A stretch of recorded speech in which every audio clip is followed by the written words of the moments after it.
Hello, good evening, and thanks for being with us tonight. Our coverage continues right now here on News Nation with what is likely to be the story throughout the weekend for most parts of the country. Tonight, bracing for impact.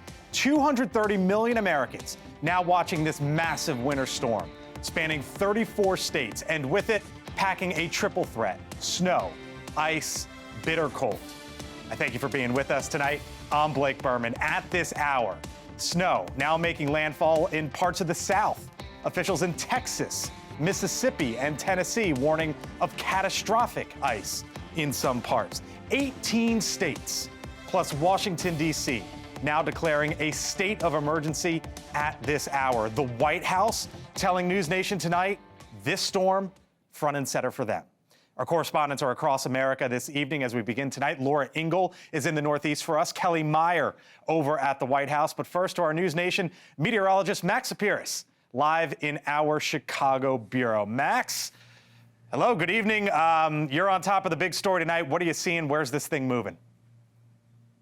Good evening, Blake. Yes, it is just now developing over the southern plains. Of course, that extreme cold has already taken over here in the Midwest. That'll be reaching the mid-Atlantic and the Northeast as we enter into tomorrow morning. Let's get to the big map, which shows off all the alerts covering more than 2/3 of the entire country. We're talking from the Canadian border down to the Gulf, Rockies, all the way to the East Coast under some sort of extreme cold or winter storm alert. You can actually see that on the bottom right of your screen with the radar there. That's just slowly starting to develop. We're going to switch over to the weather system here, our weather graphic system. There you see those winter storm warnings, quite expansive, and we have the extreme cold advisories farther to the north. So as we are now on top of the evening commute for the central plains, we see that ice starting to develop over the Red River Valley, snow continuing into the Rockies and the central U.S., and a lot of rain, Dallas still, but we're going to see that change over to more icy mix overnight and into tomorrow, turning widespread through Saturday. Look how expansive that precipitation shield is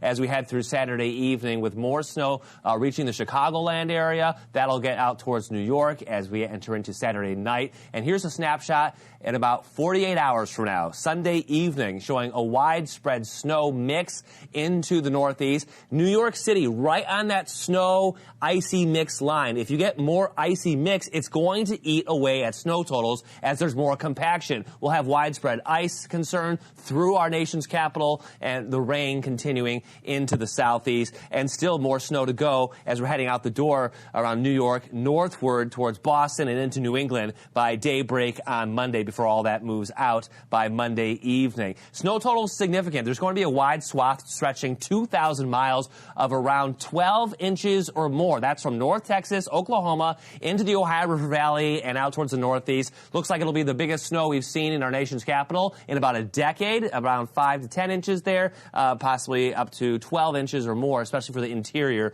of the Northeast. So big impacts. I want to wrap up with this, though. A look at the ice accretion. That's where we're seeing likely the most significant impacts with relation to power outages. The more ice you get, the more weight on the power lines and the tree branches that can cause those to get knocked out, and that's going to lead to dangerous to, if not impossible, travel. Blake, this is going to be testing the Texas infrastructure once again after that big ice storm. As we looked at 2021, we now have a repeat performance this January, and it could be just as significant, and that extreme cold coming on the backside of the storm system. I want to let you know, Blake, that for every 100 yards of power lines, if you put a half inch of ice on there, that adds an additional 250 pounds. So that's why the ice is such a big deal. Yep, and it can go many hundreds of pounds more on top of that. Coming up here on the Hill later this hour, we're live in Texas with what they're seeing there and the power grid. Max Apiris with us tonight. Max, thank you. Let's head on over, though, to the Northeast at this moment. That's where we find our Laura Ingle standing by live for us tonight in New York City. Hello, Laura.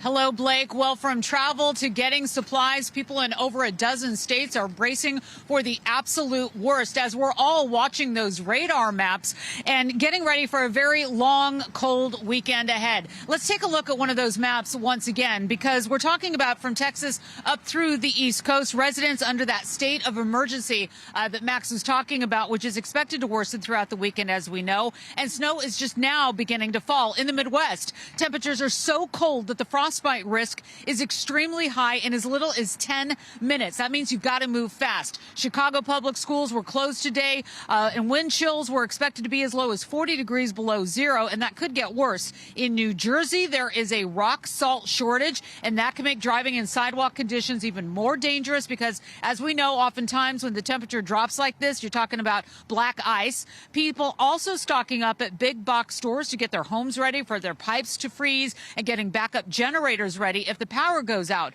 Officials in Austin, Texas, warning residents to have a plan in place to charge important devices. Listen here. If you or someone you know depends on medical equipment that requires electricity, now is the time to review backup plans if available. Our professionals are here to assist in an emergency. Your job is to make sure there is no emergency. You have a plan and you can take action. And we are seeing some panic buying across the country, too. Look at this. Empty grocery shelves, reminiscent of those COVID days and other big storms that we've seen in the past. And in terms of communications, it's all about your phone, right? This is what people are worried about, being able to get in touch with their loved ones if the power does go out. Everybody needs to make sure that their phones are charged, as you heard there in the soundbite. And here in New York, the governor, Kathy Hochul, calling in the National Guard. Over 100 troops are now standing by here in New York, ready to help out when this thing gets rolling over the weekend. Blake. And the National Guard being called in several other states as well, along with New York there tonight. Our Laura Ingle with the very latest there. Laura, thank you. Back here just a little south in our nation's capital, the Trump administration says it's preparing for a massive potential federal response over to the White House now. That's where we find our Kelly Meyer. And Kelly, throughout the late afternoon here, the White House making it known they are watching this storm. Yeah, that's right. The White House most certainly watching this winter storm very closely. We're told the president is being briefed and is in constant contact with White House officials. A White House official just telling me that the entire Trump administration is closely monitoring the anticipated weather and is undertaking a whole of government approach to respond as appropriate. And I've also just learned that federal offices also expect to be closed on Monday if this weather stays on track. We know FEMA is pausing terminations of hundreds of disaster workers due to this incoming storm. And Department of Homeland Security Secretary Kristi Noem says she has, quote, activated the National Response Coordination Center to monitor the storm and coordinate federal support to affected areas. The vote to fund the government also pushed back, the Senate canceling a planned Monday night vote to approve the government spending bill and pushing it to Tuesday due to the weekend snowstorm expected to hit also here in D.C. The Trump administration also directly communicating with officials from a dozen states expected to be impacted, from Texas to Alabama to Virginia to New Jersey. We're just hearing that in from a White House official, Blake. Expecting to get somewhere in the area of about a foot of snow here in the Mid-Atlantic this weekend. Kelly Meyer, live for us over at 1600. Kelly, thank you. Also breaking tonight and elsewhere, Homeland Security confirming that they took a 2-year-old into custody Thursday after detaining the child's father in Minneapolis. That news coming as ICE once again spent the day defending its actions over the detention of a 5-year-old child that outraged the local community there, leading the vice president and ICE to defend the move, which they did again today. Conejo Arias was not walking to school with his child, and we did not target the child. Arias fled from law enforcement officers and left his child behind. We will enforce the law as it's written, but we will go above and beyond to reunite families because that is who we are. In Minneapolis, they are dealing with the weather tonight, but a much different story there on the ground. That's where we find our Allie Bradley live for us once again. Hello, Allie. Yeah, hi, Blake. So we've learned here that officials say that Border Patrol agents actually busted out the window of that father's car with the toddler still inside before they arrested him yesterday. Now, the Department of Homeland Security, though, has a little bit of a different take on what happened, but it is very reminiscent of what happened with that 5-year-old earlier on in the week. Now, DHS says the man, who is here illegally from Ecuador, had previously been deported and illegally re-entered the U.S., which is a felony offense. According to DHS, agents spotted him driving erratically with the child in his vehicle during a targeted enforcement operation. DHS says agents attempted to release the child to their mother, who was nearby, but the mother refused. Again, very similar to that 5-year-old child. Federal officers say they then cared for that child and later reunited her and her father at a federal facility. Now, Minneapolis officials are reviewing this incident, while DHS maintains that the arrest was lawful and necessary for both the safety of the child and the officers. DHS, as you mentioned, Blake, still defending the actions of detaining that 5-year-old as well earlier this week. Blake? Our Allie Bradley live tonight in Minneapolis for us. Allie, thank you. With me now, Chris Stirewalt, host of the Hill Sunday, senior fellow at the American Enterprise Institute. Hello, sir. Hello, friend. This has been the big story in the Midwest and for a lot of the country for a couple weeks now. We have some new polling on this. The president's approval rating tonight, Chris, is at 40%. When it comes to the one issue that he's above water, it's the border, right, in which he's +3. But when asked if ICE has gone too far, 61% of the country says yes. 71% of independents say yes as well. Yeah, and this is what we see across these polls. There's been a slew of new polling out because the president just hit the 1-year mark of his second term. So that's when we like to go ask these kinds of questions. If it wasn't for the really, really high support among Republicans, this would be an even more dire picture for the president. Good news for the president is he is better off than he was in many ways at this point 8 years ago, right? And the Republicans took a beating in 2018. There's no question about that. And one of the FBI's 10 most wanted is under arrest tonight. The FBI announcing the former Canadian snowboarder turned suspected drug kingpin Ryan Wedding arrested in Mexico after a global manhunt. And this all ended reportedly with him turning himself in at the U.S. Embassy in Mexico. He went from an Olympic snowboarder to the largest narco trafficker in modern times. He's a modern-day El Chapo. He is a modern-day Pablo Escobar. This individual and his organization in the Sinaloa cartel poured narcotics into the streets of North America and killed too many of our youth and corrupted too many of our citizens. And that ends today.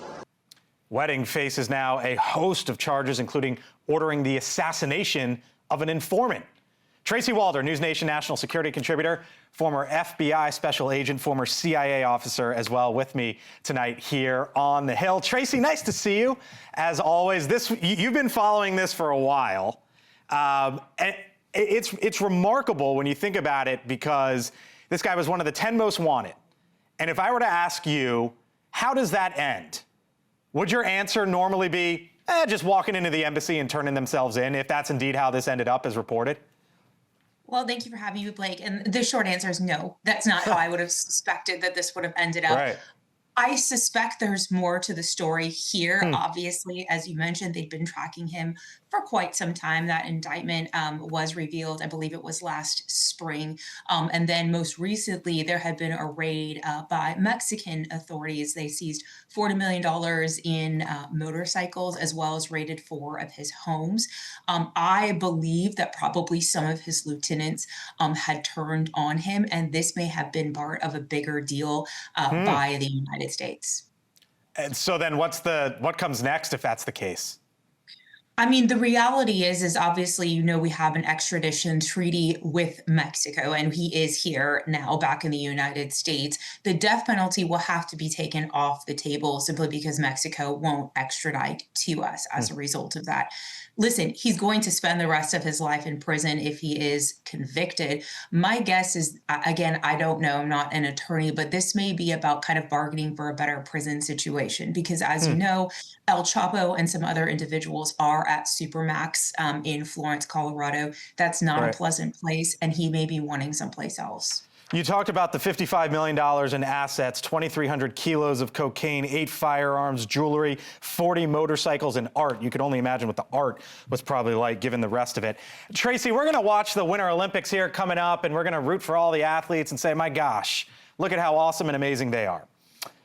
And then there's this guy. How do you go from a winner Olympian to essentially El Chapo 2.0? Yeah, it's a fascinating story. After the Olympics, he enrolled in college, dropped out of college, got into real estate, got into bodybuilding, became a bouncer.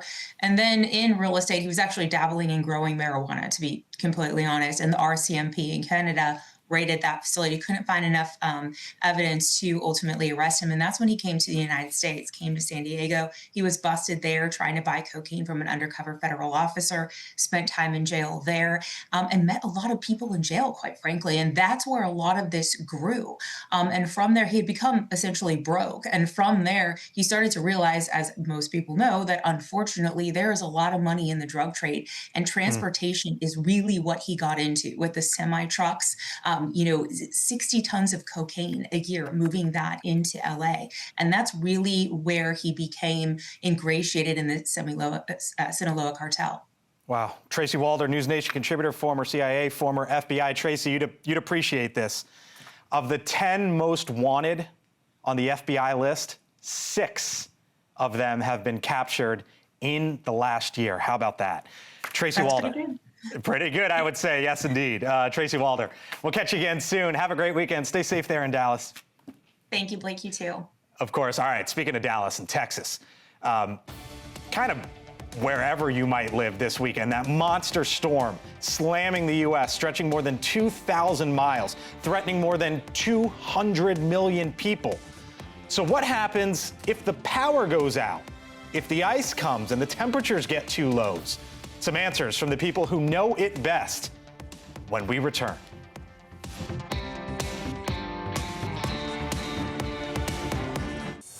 Bottom of the hour, 6:30 here on the East Coast, and this is the top story just about anywhere you are right now in the country tonight, because there is a massive winter storm that is starting to trek across the country, impacting north of 200 million Americans over the next few days, bringing snow, ice, and freezing rain. Some parts of the country could see over a foot of snow. Let me walk you through.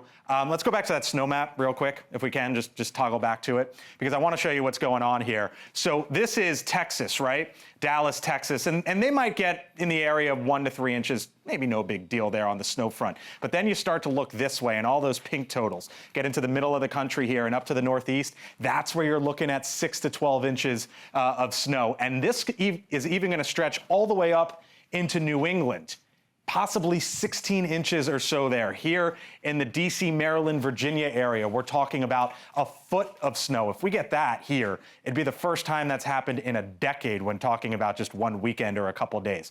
Now let's go to ice, because snow's a big deal, right? If you get snow, it's maybe you love it, maybe you hate it, maybe it's a pain, but it's the ice that could end up being the story here, because again, and this storm, by the time it makes its way all the way through, you're talking West Texas, Oklahoma, again, all the way up to the northeast. And this is part of the worry here in a lot of the country, whether you're talking about a 1/4 of an inch of ice or maybe an inch of ice down here in the south, ice as well in the mid-Atlantic and southeast. Once it turns into ice, if you're talking about an inch of ice, that is hundreds of pounds of pressure on those power lines, and that's why so many crews all over the country tonight are fanned out, wondering what could come next, and they are getting ready for all of this potentially. I want to give you a live look from our Next Star affiliate, Lubbock, Texas. Speaking of West Texas, would you look at that? It is starting there tonight, 5:31 there in Lubbock this evening as the storm is hitting the panhandle tonight. More than a dozen states and Washington, D.C., as I mentioned, declaring a state of emergency. Governors now warning people not to take this lightly. Hypothermia can settle in quickly, frostbite can settle in, and that's something that maybe a lot of people in other parts of our state aren't even aware of. This storm is not a game. It's wintry snow and icy mix, and that could create a very dangerous cocktail that we want people to avoid partaking in. Americans also making their own preparations by stocking up on food and necessities. The rush leading to, and in some cases, something we haven't seen in years, empty store shelves across the country. And at this hour, travel being impacted as well. Nearly 600 flights canceled as of this afternoon. a big increase from yesterday. More than 2,500 flights canceled for tomorrow already. And as the storm approaches, authorities are warning of the potential for massive power outages, as I mentioned, across the storm's path. So here's where we wanted to go tonight, as you see everything that's happening right now. Matthew Bombs is the executive director of the Texas Advanced Energy Business Alliance. He knows about what happened there in 2021. Who could forget? And what they're thinking about tonight. But first, we begin with Leanne Strahler. She's the president of the Public Service Company of Oklahoma. Leanne, thanks for joining us. I was watching the local news there earlier today in your home state. They were talking about 6 to 12 inches of snow, the triple threat, ice, sleet as well. We just showed what's going on in Lubbock. What are you seeing where you are? Yeah, thanks for having us. We've been closely monitoring this winter storm and preparing around the clock to safely serve our customers. And weather is just starting to move into Oklahoma and the southern part of the state. So we're starting to see that precipitation. We'll be watching that through the night because, as you know, ice is the big concern for us, and we're right on that ice line. So we'll continue to watch and monitor that throughout the evening. What is the threat for power outages there? What's being done in Oklahoma tonight, and how big is the concern? I know you say you're watching it, but is that the top concern there? Oh, it is the top concern. I mean, we are prepared. We've been preparing for days for this storm.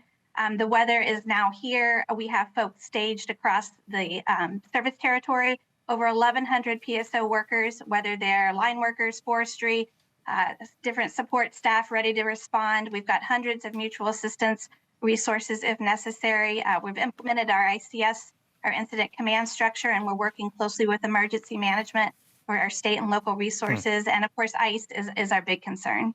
You know, the big, I used to work way back when in parts of Oklahoma, and the big story often with the weather is tornadoes, right? And that's what you deal with.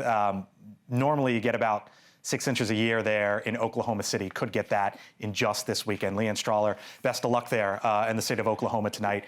Thanks for joining us. Want to go down just south there over in Texas, because you can see this is where the storm is tonight. Again, Dallas, I just showed you a live shot there of Lubbock. So as we go basically from Oklahoma City down to Dallas, they're starting to see some of the weather there, a little bit of rain, I'm told. We're joined by Matthew Bombs, executive director for the Texas Advanced Energy Business Alliance, who knows all things power there. Matthew, thanks for being with us tonight. This is some of the scene there in Lubbock. We all remember what happened back in 2021. The grid failed, full stop. And for more than a week there, 10 million Americans, 10 million Texans had to deal with it. Why should Texans tonight believe that they've learned from the past and are ready for potentially what's to come? Yeah, Blake, thank you so much for having me. I'm really happy to be with you here tonight. A lot has changed since Winter Storm Uri. It's been 5 years already. It's hard to believe. The time's flown by really quickly, and a lot of changes have happened on our grid. Texas is leading the country when it comes to solar power, as well as battery storage. Those are two huge additions that didn't exist back when Winter Storm Uri hit. And battery storage really wasn't on the grid at all back then. And we've got nearly 17 gigawatts of battery storage. We're leading the nation in that category. So those are huge additions that are going to make a really huge difference as this winter storm rolls into Texas. We've also made a lot of progress on winterization and weatherization on the natural gas side. I'm happy to go into that a little bit if you'd like. Where do you think the country is right now with the grid dealing with all this? I know you're there in Texas, but this is a story that moves from Texas up to New England. Where do you think the rest of the country is tonight with power? I think we're obviously going to see a lot of local distribution challenges, and that's something that we're used to here in Texas during a winter storm. Some local outages could be expected, but when it comes to the absolute grid failure that we saw during Winter Storm Uri, we will not see that cascading effect that we saw back in 2021. All right, Matthew Bombs with us tonight there in the state of Texas. The power, the big concern. And let's keep this up for a second because I actually want to show this. Matthew, thank you very much for being with us tonight. How about this? It's not just the snow that comes in and the rain that turns to ice. It's afterwards the temperatures, and that could keep that ice on the ground for so long. Look at what's going on across the country tonight. Just across the Great Plains into the Midwest and up to the Northeast. We are looking, whether you are in the Dakotas or up there in Maine and parts in between, wind chills in the negative just about everywhere you look. Well, happening right now in a much warmer place. The Coast Guard now searching for an alleged narco-terrorist who survived this boat strike earlier in the Eastern Pacific Ocean.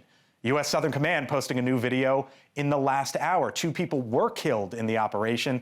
The U.S. government saying intelligence confirmed members on board were engaged in drug trafficking operations.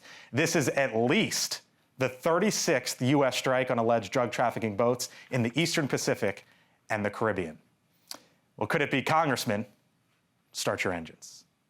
The Transportation Secretary, Sean Duffy, is pushing to bring an IndyCar race to the nation's capital this summer as part of the America 250 celebration. And if you're having trouble imagining it, if you've been to Washington, you know what it's like here. Don't worry, because we had AI do the work for you. While these images, of course, are not real, the administration is proposing a course that would run from the Supreme Court all the way to the National Mall, passing the Lincoln Memorial with pit row along the reflecting pool. Now, here we go. Thank you for putting that back up. So this could potentially be what the scene would look like along the reflecting pool there in front of one of the best monuments that we have here in Washington. How about that? Can you give me that statement real quick from DOT? Because here's what they are telling News Nation tonight. They say the Grand Prix is an unprecedented opportunity to celebrate our nation's proud racing pedigree, showcase the beauty of the National Mall, and generate millions in critical tourism revenue for the capital. That could be coming. Well, it was the economy, and now it's affordability. Tonight, as we head into the weekend, the vice president today talking about home ownership, part of the American dream. But does it square with what President Trump himself said? When we return.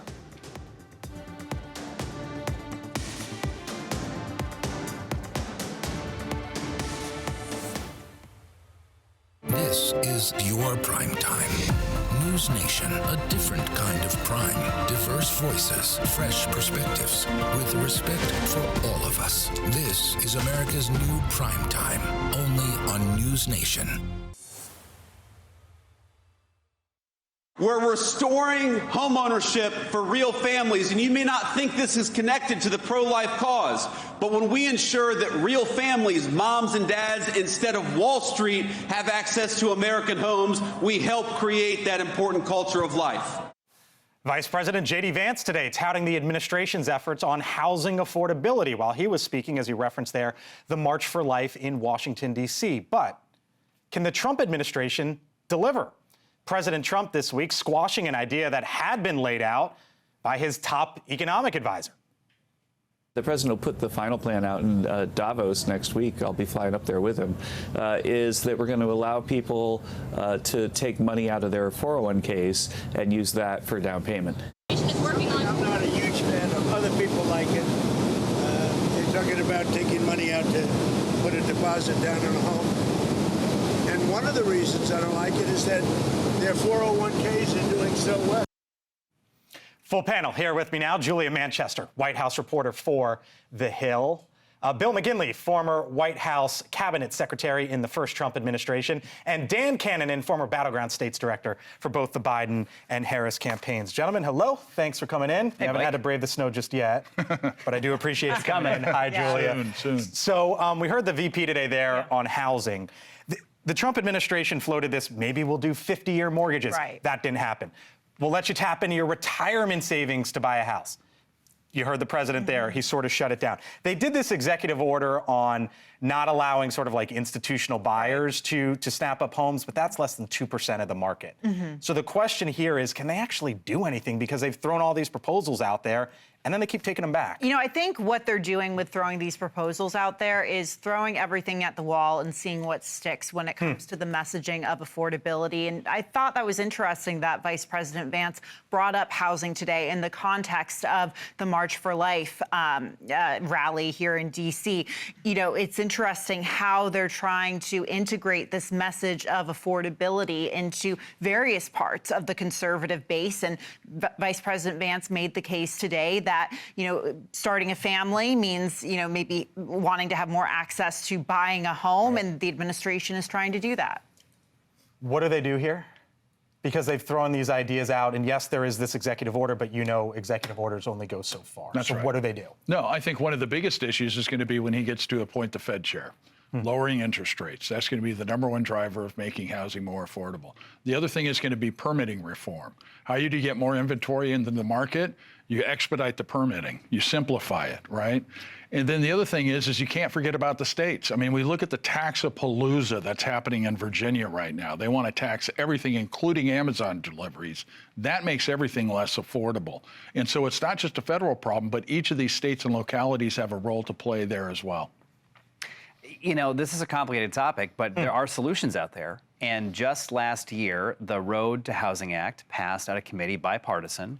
Elizabeth Warren, Tim Scott got that out of the Senate Banking Committee. How about that pairing? Pretty crazy, right? Right. But real stuff on permitting reform bill, on project labor agreements, on modular construction and some flexibility there, on some subsidies and some rent assistance, kind of a wide gamut of things that can attack the problem. Thune, by the way, does want to bring this to the floor in February, so we'll see if this goes somewhere. But my point about this is, whether that's your solution or something else, these require legislation, generally, require some bipartisan work. And Julia's point that Vance and Trump are trying to nail the messaging is precisely the problem. What Donald Trump does really well, is he can find a way to attract attention on a topic. But actually rolling up sleeves and getting something done on affordability is very different. He's had no interest in working with Democrats. And he should get to Congress and have a meeting on this, call an actual summit, both on housing and on health care, which I'll remind everyone, we're still now into month 2 of double premiums for 20 million Americans. Nothing on that. I'll give you the final word here. I mean, look, it's going to be interesting to see when the president travels the country more, starting next week in Iowa. Oh, you're ahead teeing of the me up. You're midterms. teeing Yeah, me up. absolutely. Finish your thought. Yeah, and just just to see how he approaches this issue and what's the final message on affordability, on housing that sticks. All right, so President Trump is heading to Iowa on Tuesday. The White House says that they're going to put him out there basically every week. There's 40 weeks until the November midterms. In 2018, he went to 22 states, just to give you a little context here. So let's have a little Friday fun, because there's the prediction markets, which you all know I absolutely love. And there's already a market on Polymarket. What will Trump say in Iowa on January 27th? Greenland, 86% chance, tariff or inflation more than 20 times. 6 and 10 shot. Davos, the World Economic Forum, does he look back and talk about that event? And how about Biden? 15 plus times, about a 38% chance. I'm not asking you what he will say, because no one knows. Right. You know him well, and you know that. But what should he say, Bill, when he goes into Iowa? Hammer home the affordability agenda. That's #1. #2, I think he needs to talk about jobs, jobs, jobs. Right now, the young people, the young men, are the ones who help propel him to victory in 2024. He needs to focus on their issues. And that is largely a jobs issue, and making sure that they understand that he still cares about them. And so I really want to see him drill down on that as well. When Trump believes, and everyone around him, Bill will tell you this, is that he's his best messenger. So now that they're putting him out on the road, Dan, as a Democrat, from a Democratic perspective, heading into the midterms, does that concern you at all, that they think that they're sending the closer out there, or maybe the ace, however you want to look at it, for lack of a better term? I mean, look, the Siena poll that came out yesterday, the Times Siena poll, had him at -22 on the economy right now. His agenda is very unpopular. Now, Iowa's an interesting place, because that's a more Trumpy state. I think he is sort of maybe one under approval, like 49 to 48 on approval in Iowa. So a little better option for him there. But I think what he's got to talk about if he goes to that state is affordability, and don't call it a hoax, as he did in Pennsylvania. He will definitely talk about Biden more than 15 times, I think. Okay. But the other thing that he's got to be worried about in Iowa is the tariffs have really hurt soybean farmers. They've hurt on pork and beef. And there are farmers who are part of his base that are angry about his policies, which are both hurting on the Fed question and they're hurting on their pocketbook. Greenland, 86% chance, tariff inflation 20 plus times, 6 in 10. Again, not what should he say, not what he will say, but what should he say politically? Well, he shouldn't talk about Greenland in Iowa. I mean, maybe he'll bring it up once, but he needs to hammer home affordability. We saw that actually his speech in Davos was supposed to be centered on housing and the economy, but we were all watching it to see what he was going to say about Greenland, and he knew that. Iowa, very different setting, a lot more on the line, given that politically, given that the majority's at stake. So he needs to talk about affordability and the economy. Snow in Washington, D.C. It's the big story right now. Above 10 inches, just about 50%. You ready? I'm ready. I'm not. You don't look I'm not ready. No, no. If that was a sales job. I think I'm ready. I don't know. Us Florida folk, are we ever ready for this? The Burmans ordered Costco like 4 days ago. You guys ready? Totally ready. Ready. We got chili. We got some biscuits. We're ready to go. All right. They're pricing in right now above 10 inches. And let me tell you, they know it. You know it. This town is not ready for it. No. One of the things, probably the thing we do worse, the worst in this town, some would say, is bipartisanship. It's the snow. And we're gearing up for it. Guys, thank you so much. Appreciate it. Julia, thank you so much. All right.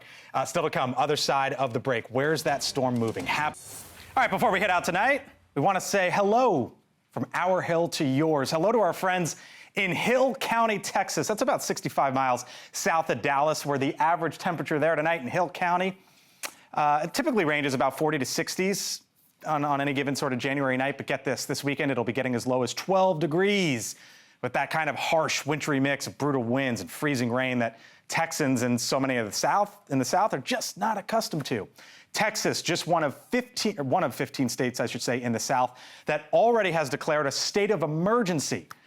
Now, Hill County, Texas, perhaps best known for Enchanted Rock, a massive pink granite dome, a natural landmark there where people come to climb, camp, and hike. And while those activities might be paused this week, you'll be back out there soon enough. So we want to say from our hill to yours, hello to the good folks there in Hill County, Texas. Stock up, stay warm, and stay safe.